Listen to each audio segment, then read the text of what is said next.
By the way, something for your customers to think about that I said in 2003 that took a little bit for UPS to understand. My data is as important as my product. Welcome to Supply Chain Optimizers, a show about innovators and operators and the optimizations they've implemented in the real world. I'm Diego Solorzano, and today we bring you a conversation with Jack Levis. Jack was in charge of innovation at UPS, where he led one of the most interesting and viral moments in supply chain history, banning left turns for all UPS drivers, which together with other innovations saved UPS north of $300 million every year. Thank you so much for being here. And really, it starts with, you majored in psychology, and then, for what I can gather, you spent 42 years at UPS, being your first and only employer, right? So I was really curious, right? How does a psychology major end up in UPS and logistics and supply chains? What happened there? Well, so prior to working at UPS, I worked in a car museum while I was going to school. I drove the Batmobile. I drove the Munstermobile. All of those things were fun, but the museum didn't make any money. So they closed it down, and I was out of a job. I was newly married, and there was a sign at school that said, can you lift 50 pounds? And if you can make $4.54 an hour. And I needed money, so for $4.54 an hour, I was loading trucks, unloading trucks, starting through the grassroots, moving packages. And then at some point, UPS said, would you like to be a supervisor? And then I got my degree, and I said, I really like engineering. So they taught me to be an engineer, and I was an industrial engineer for UPS for 40 some years. That's how it all started. I learned a lot from UPS. But what I did learn is it takes math, which is engineering, and psychology to make it work. So I think that worked out well for me, being an engineering manager with a psychology degree. Well, yeah, I bet, and we'll talk a little bit about that, right? About the whole, what you've learned about change management, what you've learned about innovation at such large companies. But, you have, one of your key projects at UPS was called Orion, and how, in essence, you were talking in your TED talk that you gave about how there's infinite ways in which a driver could complete its delivery routes. Tell us a little bit about Orion. Well, it's hard to talk about Orion, which optimizes delivery routes, without talking about what came before Orion. And I think that's important because you can't skip steps. You can't jump to optimization without the foundation of digitization and a data backbone. So what's interesting is I begged to be the program manager for UPS's digitization effort. And that was in the mid-1990s, late 1990s. So UPS took a bold step and said, we're going to digitize operations, and it was called Package Flow Technologies. And I lived, breathed, thought about this constantly for years as we were building this data digitization backbone. We did it. It got done on time, started being deployed in 2003. And it failed. I can't say nothing else, but in 2003, it failed. And I'm mentioning this because that failure is what led to all the future successes. So I want your listeners to understand what failed so they don't make the same mistakes. So in 2003, we put out this data backbone, digitized operations, and there was fanfare, there was satellite interviews, magazine covers. It was beautiful for a while. and all Yeah. the print media was saying, UPS is changing the game. A year later, they were saying package flow technology is not delivering for UPS. Yeah. Why did it fail? Not because of the system, because of change management. Think about, I don't even know how old you were in 2003, but we didn't have cell phones. Right. We might have had a flip phone. We were trying to force something that was hard to do. Mm. So we didn't understand change management. Um, but at that time, as we're going through change management with package flow technologies, saying that the data is important. By the way, something for your customers to think about that I said in 2003 that took a little bit for UPS to understand. Yeah. Um, can your listeners say, my data is as important as my product? Because if you can't say that, then this data backbone you're building isn't going to be sufficient to run algorithms. So we had to start saying the data is as important as the delivery. So package flow ended up being a huge success out of this failure because Right. we understood the importance of data. We made data as important as the delivery. And while package flow was getting gains and gains and gains, there was an interesting time. And Okay. Diego, I sat with my chief scientist Yeah. in Seattle, which is where UPS was founded, in the Right. middle of the night drinking some beers. And I said, Ranga, are we done? Are Mm-hmm. we as good as we're ever going to get? And um, we talked that night about how many different ways a UPS driver could deliver their route. And by the way, it's more different ways to deliver a route than the number of atoms in the universe. It's I wanna. incalculable. It's a It is, right? 200-digit And number. I wanna like.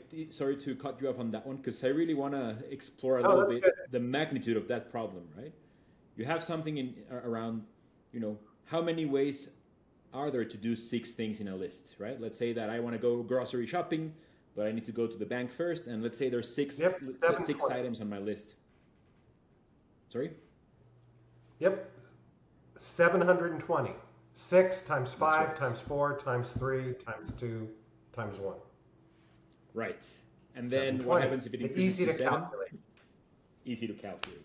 Yeah, if you make it 25, do you know how many ways there are Yeah. to do 25 things, which is not huge? That's a toy problem.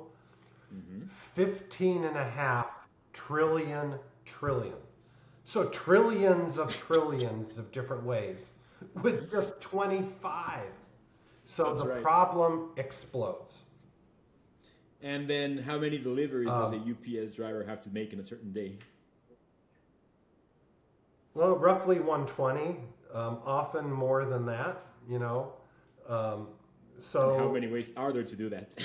the To introduce concept, the scale of the yeah, problem. there's how many ways. So the concept was, can a driver, as good as they are, with immense number of ways to do things, really think through all the possible combinations?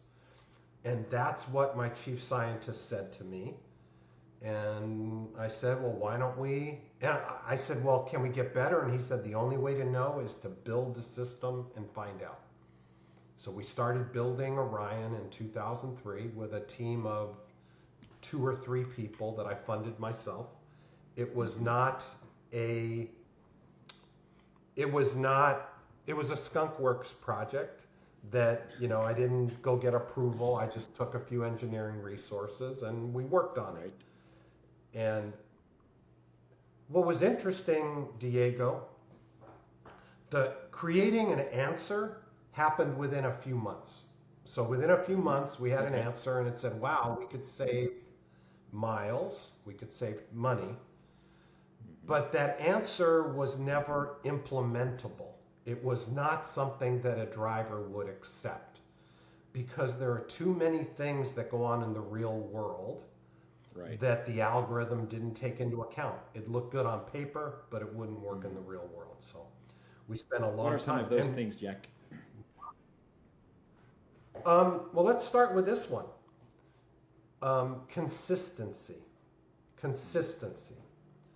Do you really want the most optimal route, period?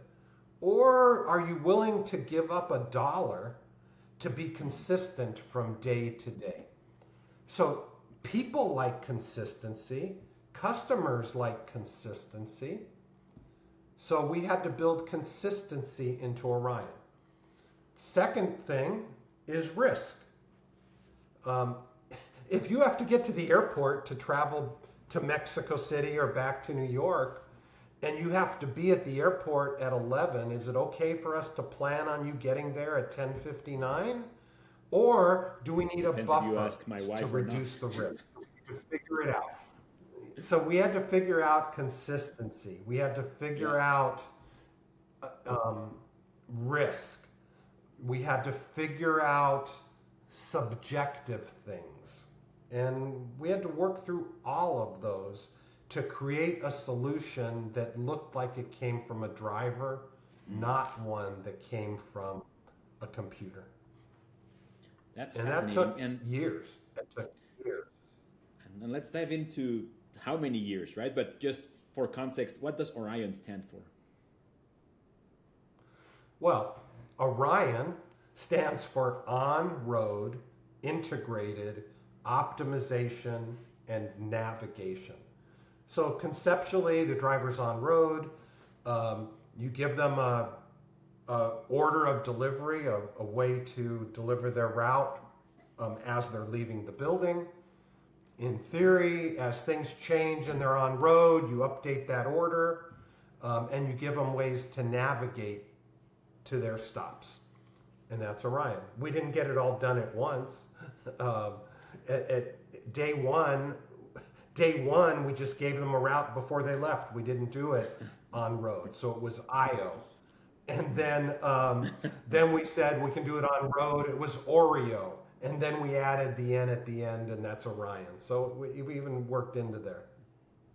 That's amazing. And so as the name evolved, you started hinting at how long it actually took to implement this, right? And you mentioned that it took well over a decade. Tell us more, right? You got some results originally from maybe a couple months worth of effort, and then 10 years to actually deliver the results, right? So tell us about those 10 years, I guess. So remember, there's only a small team. This was like 2% of my job. This was a moonshot.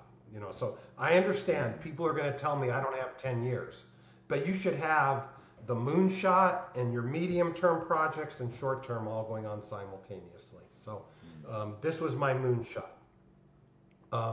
It took 5 years to get the algorithms right, to where I really felt comfortable giving it to a driver. Remember, this has to work in any type of scenario. So it's got to work for 60,000 different drivers in different operating conditions. It's got to work whether it's summer, winter, fall, peak season, and it has to work regardless of the weather. So one algorithm with all of these conditions, it had to work. So that took about 5 years before I felt comfortable. And then there's something that I don't tell a whole lot of people, but I'll tell you and your audience. We struggled, and we struggled with change management, and we struggled with people saying, this is never going to work. A computer can't tell a driver a better way to deliver. And we struggled with the optimizations. So I set a deadline and said that if we didn't have buy-in from a senior vice president who was going to sponsor the project by Christmas time of 2007, I'd cancel the project and put resources somewhere else. So we had it working. I got a hold of a senior vice president, made a pitch. He finally, after seeing it and understanding it, it took a little bit, he finally said, this is going to be a game changer for UPS. And that was on Halloween of 2007. one day before I was going to cancel Very the close to project. that We got due the date. back. Yeah, so we were right there. Now, that man was so brilliant. Um, he was a mentor of mine. I respected him more than anybody I've ever worked with. He took the project to the next step. He goes, this is so big. We Right. need to prototype it. We need to put it in a real operation and see whether it really works. It's got to be a whole operation where we can compare that entire building before and after. So we ran a controlled test, and we ran it in 2008 for an entire building, and I crossed my fingers to wait to see the results. And that's the first time the C-suite actually saw Orion. They were able to see the results. And the results took our breath away. I got to tell you, I was shocked by how Well, much tell us we about the gained. results. Yeah, tell us a little bit about the results, right? Because Well, it was a lot. They were great. yeah, well, we measured how UPS as a whole did and how this location did on their own with Orion. So we compared them. Um, this location, and you got to understand, saving 1 mile per driver at UPS per day is worth about $50 million at the end of the year. Wow. So, we took guesses as to what this was going to save. And it ended up in that test saving more than 6 miles per driver, something that was unheard of. When we were, clawing to get a half a mile, 1 mile, this saved 6. Incredible. So 300 we million. presented that to the C. Yeah, so that's $300 million. year, I that is, presented right? that to the C per year. It's a gift that keeps on giving. That's amazing. And this is just, remember the first part. This is IO. It's not Oreo yet, and it's not Orion. So I remember presenting to the C-suite. I said, this is something new. We're just testing it. Our CEO was there. I said, let me show you the results. And I was trying to explain to them what optimization would do for the company. Optimizing final mile, optimizing city to city movements, optimizing what goes on in a building. And I wanted them to understand that as we built this data backbone, the next step is to put optimization on top, right? You always have to start with the data, which is why I talk what came before Orion. Then you put on top of that data advanced analytics, and you put on top of that optimization. So we're at the top. So I'm explaining to them. When I put the chart with the numbers on the board, the CFO got out of his chair, and he walked up to the screen, and he's looking at the numbers. And he's like, Jack, this is really impressive. He said, I'm assuming that the numbers are over a 5-year period of savings. Wow. And I said, no, Kurt, this is annually. This is every year. Wow. And they all sat back in drop. their chair. It's mic drop. But you know what they said then? Yeah. They said, this is too good to be true. All right. Go to 2 more places and test it again. So we went to 2 more places and got the exact same results. And then they said, okay, Bingo. go to 8 more and test it again. Test different geographies, different management types. Went to 8 more, got the same results. So we then moved to building the system and deploying. And, we talked about change management, Diego. Yeah. It was roughly 10 years from concept to being ready to deploy. There was a lot to do. We had to get the algorithms right. We had to understand how to deploy it. We understand change management. We had to build the final systems. By the way, we created maps that are the most accurate maps in the world just for UPS. We invested hundreds of millions of dollars in proprietary maps because off-the-shelf maps, even Google's not accurate enough. So we did all that. As hard as it was to build the system, my effort for deployment was about double the effort to build because you had to now make sure change management was going into effect, that people were truly getting the gains using the system right. So then we moved into change management, and we did have to go to the board of directors twice, additional 3 times, and say that our estimate of savings was wrong. It's really going to save more than we told you. So we updated it and said, no, it's going to be higher, higher, higher. Yep. And we ended up saving, over $400 million annually. And that's just in the first step. The next steps, which happened after I retired, saved, another 3 or 4 miles. It's crazy, right? By any measure of imagination, having a project that saves about $400 million to an organization per year. But the funny thing is, you actually did it twice in a way, right? We were referencing when we started chatting before the recording that you might have the most viral moment in logistics ever, right? Or maybe the only viral moment in logistics and supply chain optimization ever. There's YouTube videos about it. There's a lot of media coverage about it. There's, fans talking about it. So this very interesting decision about banning left turns for UPS drivers, right? And how much of an impact that has. So tell us a little bit about banning left turns for UPS drivers, how that came to happen, why, and what were the results? I can tell you all the inside story, but let me start with... Yes. Remember I told you that 1 mile is worth $50 million at the end of the year? That's right. Just 1 mile. Yes. Well, 1 minute of driver time, 1 minute is about $14.5 million. 1 minute, 1 minute of reduced vehicle idle is about $500,000 just in fuel. So, UPS pays attention to details, and that's what it all comes down to.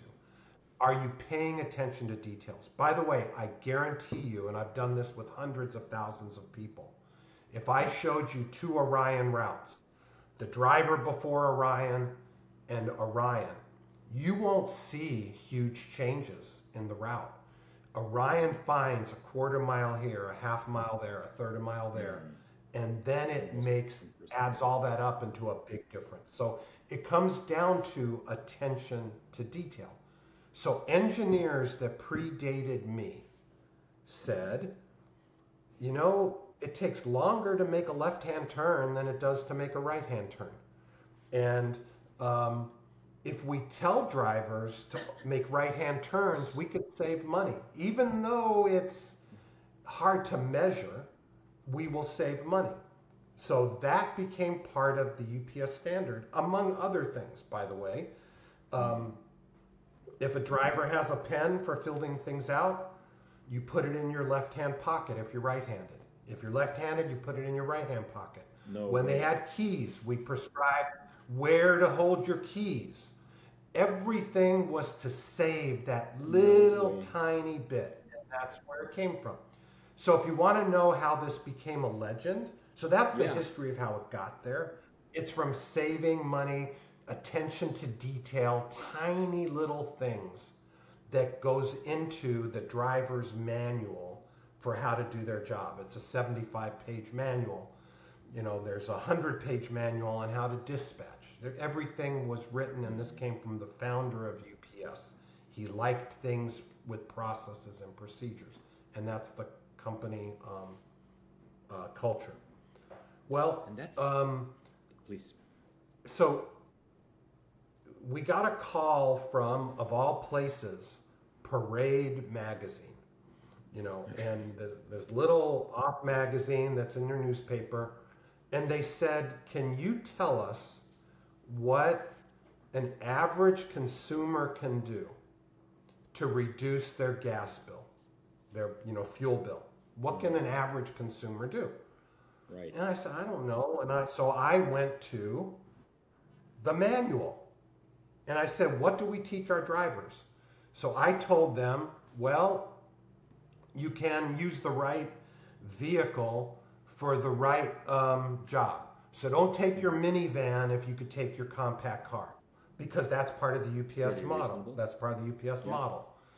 Um, when you go to a store, um, park once and walk to the different stores. Don't drive to the different stores if you're in a strip mall. Um, I said, combine your trips. Don't take two trips if you can take one. And I said, oh, also try to reduce left-hand turns. So they threw away everything except the Yeah. left-hand turns, and that became what. And it's what I told them is not what the public heard. I said, Right. reduce unnecessary left-hand turns. I said, because if you only made right-hand turns, you'd be going in circles all the time. But they said we eliminated left-hand turns. So the real message is don't make unnecessary left-hand turns. By the way, here's a simple way to do it. And this is Okay. why it's easier for UPS than you would think. Imagine you're doing your errands on a weekend and you go and you turn left to go into the market, and then you leave there and you turn left to go to the dry cleaner, and you leave there and you turn left to go to the pharmacy and what have you. If you took your route from the other way and came in a different direction, all of your left-hand turns became right-hand turns. So that's how we got rid of the left-hand turns, by designing routes in such a manner that left-hand turns aren't needed. And believe it or not, Was this incorporated into there's Orion? code. Well, I was just going to mention that. Oh, There's code in Orion for getting rid of left-hand turns. amazing. But at some point, it really doesn't get used because the route itself is set up in such a manner that you didn't need them. So it's actually in there. It's actually looked at. It's actually measured. But because the route is set up in such a manner you don't need it, it doesn't get implemented that often. Jack, so this is, 42 years working on this.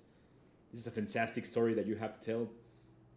What's maybe your biggest, learnings about change management and innovation, right? I know that you have deeply thought about the concept of innovation, the concept of change management.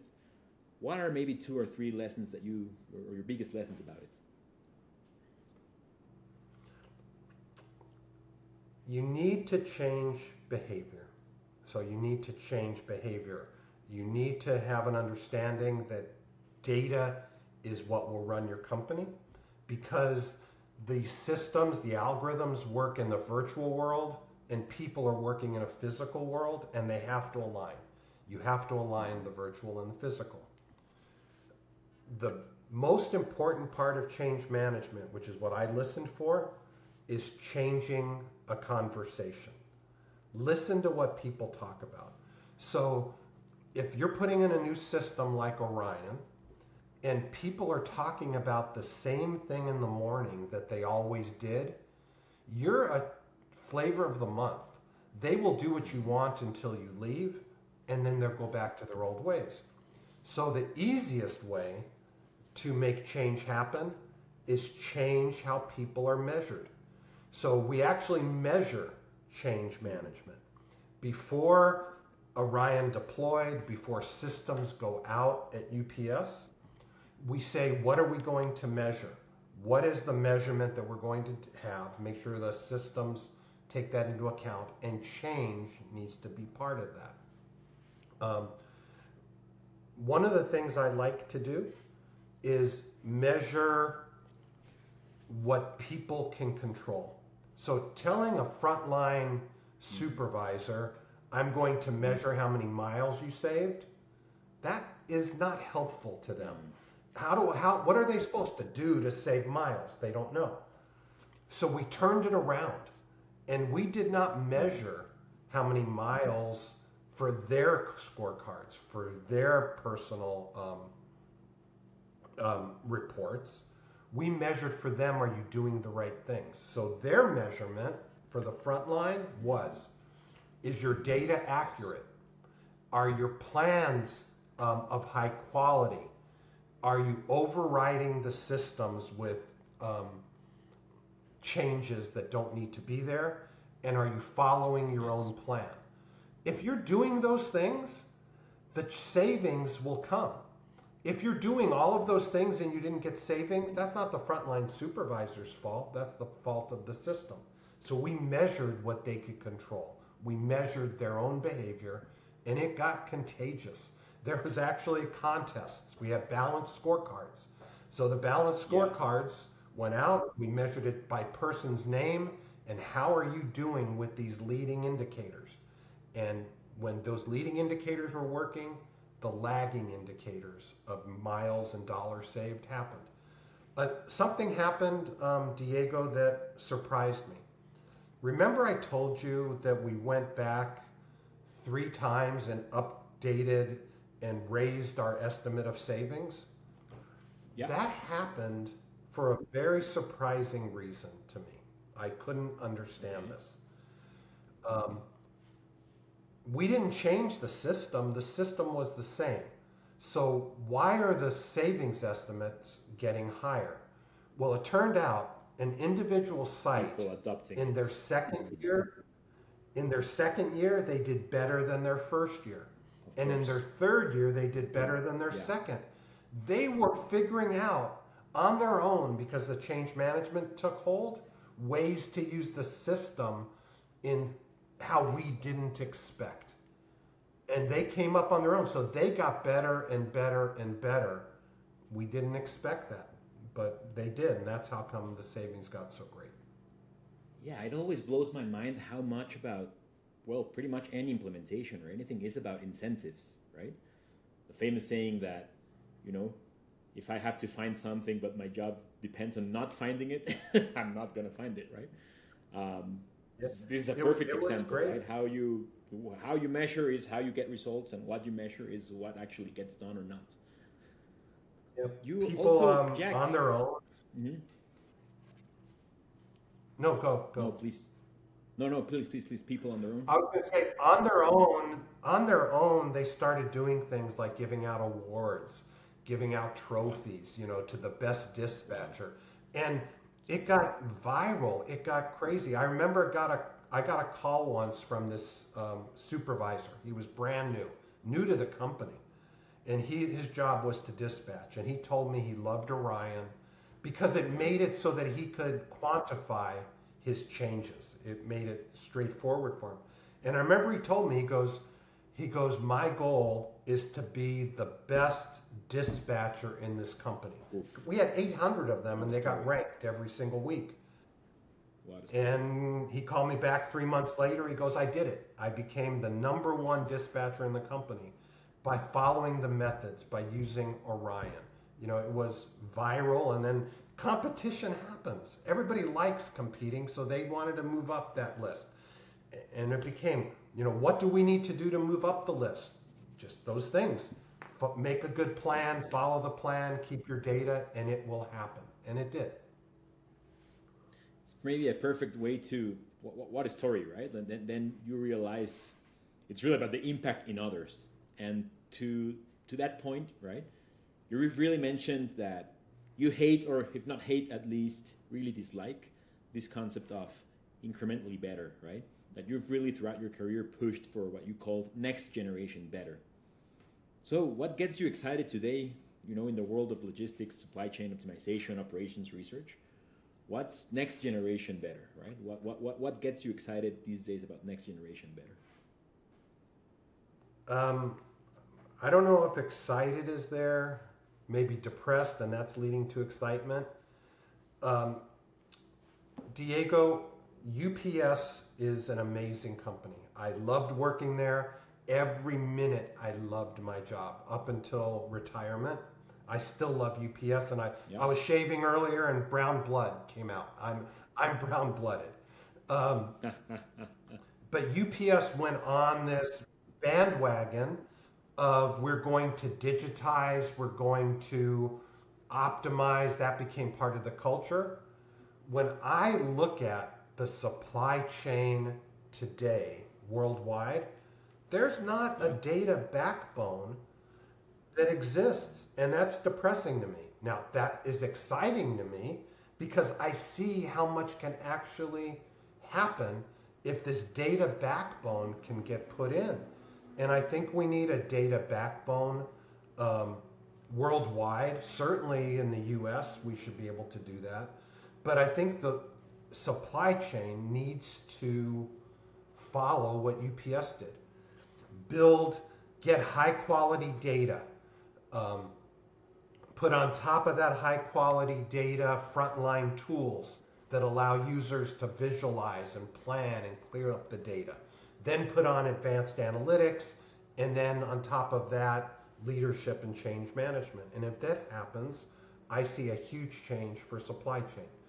So let me tell you one more reason. When we had Yeah, COVID, please. what did we start doing? We started saying we need more containers, we need more ships, we need more, more, more, more, more. I'm sure we did.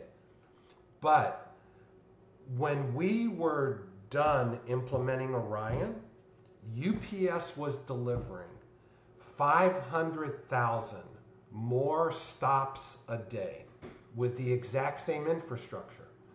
500,000 without adding a driver, a vehicle, a supervisor, a building. You were able to get more done with the same infrastructure. And if we can do that in supply chain today, we can move more goods without adding more drivers and ships and containers. That optimization will increase capacity, and that's what we need. That's a fantastic way to wrap it and to describe it.